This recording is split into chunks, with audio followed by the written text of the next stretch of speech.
even though I live in Palo Alto in a relatively urban area, and even though it's beautiful, I'm not as connected to nature as I have been at other periods of my life. My spiritual life started in very primitive conditions for almost a decade at Ananda village, and in which the phases of the moon were extremely important, because even though eventually we had electricity or we had kerosene lamps, whether or not there was a full moon really influenced a great many aspects of your life. And recently, when I was working on the book about Swamiji, I got to spend a lot of time in seclusion, unusual for me for the past decades, and I really felt the energy of the earth and the changing of the seasons, and the changings of the moon, and a little bit the seasons. And every year especially the winter solstice, that's the one that I always feel the most, because that darkness really gets to me. I'm a Cancer. I'm a summer baby. I like the long, warm, full days. Tropical islands seem natural to me. Everything else is some kind of a weird aberration that we're forced to endure for one reason or another. But when that dark, dark, dark really comes, there's a tremendous power.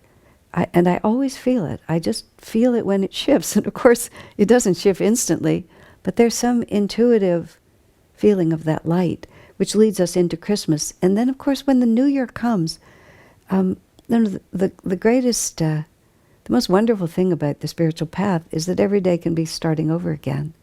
And so Master had a tradition that Swami always followed. As things begin, so they continue.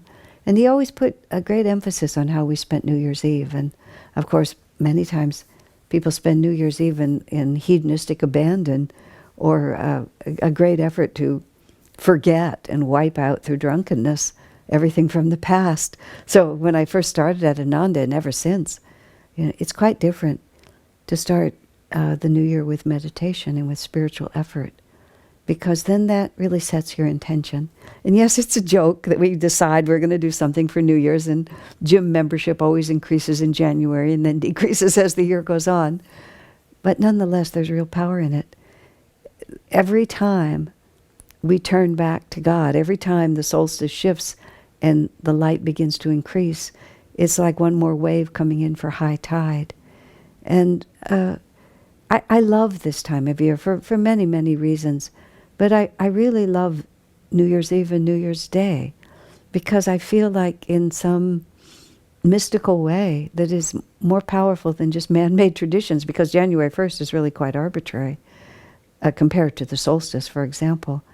But in some very tangible and powerful way, it's just one more opportunity to say to myself, this is who I am, this is where I'm going.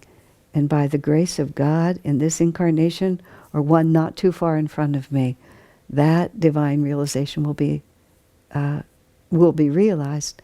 Master said something so encouraging. He said, for those who persevere to the end, and then he spoke of when we leave our bodies, he said, for those who are faithful in their practices, who persevere, that's actually the only word he used, which means who don't quit. He said, when death comes, I or another of the masters will be there to lead them over the void between this life and the next. Isn't that marvelous to contemplate? There's so many things that we fear in life, but when we think, but I don't need to fear, because Master or one of the other gurus will be there to take me across. That's the affirmation we need to take deeply into ourselves at New Year's Eve. And I pray for all of you that that blessing be yours, not only this December 31st and January 1st, but all through the year that's ahead. God bless you.